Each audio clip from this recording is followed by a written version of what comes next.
घोसाळकर यांचा वाढदिवसाच्या निमित्ताने सर्व मान्यवरांचे धन्यवाद, सर्व ज्येष्ठ नागरिकांचे धन्यवाद, सर्व गायकांचे धन्यवाद.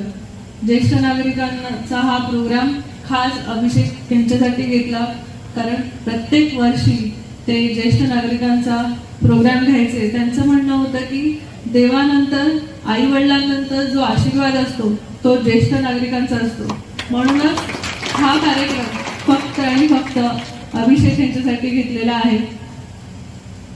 अभिषेकचं एक लास्टचं स्वप्न होतं, ते घोसाळकर साहेबांना आमदारकीसाठी निवडून आणायचं, आणि ते स्वप्न आपणही बघूया. आणि जसं अभिषेकनी स्वप्न बघितलेलं आणि स्वप्न पूर्ण करण्याचं काम मी किंवा डॅडी करतो, तेच तुम्हीही आमच्या बरोबर साथ द्या, एवढंच